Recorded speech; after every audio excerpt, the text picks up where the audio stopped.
Hey everyone, hope y'all are having a good evening. I just wanted to come on here right quick because I wanted to tell y'all how I prepped tomorrow night's dinner in only 10 minutes. I'm going to be making honey sesame chicken. It's a crock pot meal.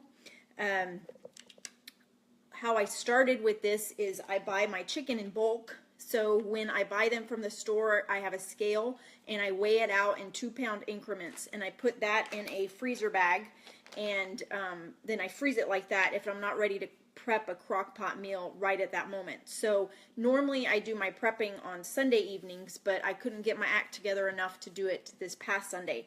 So I decided that tomorrow I'm going to have the honey sesame chicken. Hi Bronwyn. And so this is what I did. I had 2 pounds of chicken that I pulled out of the freezer, and so it's still frozen right now.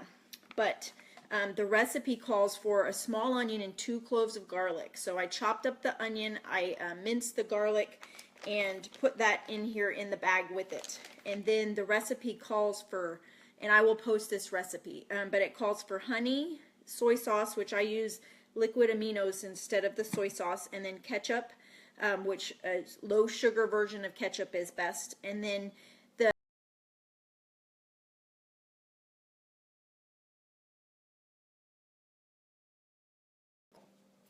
okay, I'm back. I don't know why it does that all the time. I had to reposition myself, but then the crushed red pepper flakes, and then I have the 2 pounds of chicken, and then it calls for salt and pepper. So I had the 2 pounds of chicken already frozen in the freezer. I chopped up the onion, I minced the garlic, and then threw all the other ingredients in here. It's in a bag. I'm going to put this in the fridge overnight, and then tomorrow afternoon when I get home from work, I pop it in the crock pot. This particular recipe only calls for 2.5 to 3 hours of cooking. So I can get home mid-afternoon and pop it in the crock pot, and then it's ready by 6 or 6:30 in the evening. So that's how I did it. I'll post the recipe for y'all. I do have it on my blog already, and I posted it a couple times, but I'll post it in this post so y'all can see what it involves. And it's super yummy, and my kids love it, so it's definitely something that I make quite often. So hi Barbara, hi Tressie. Thanks for joining, thanks for watching, and I hope that y'all will try out this recipe because it's super yummy.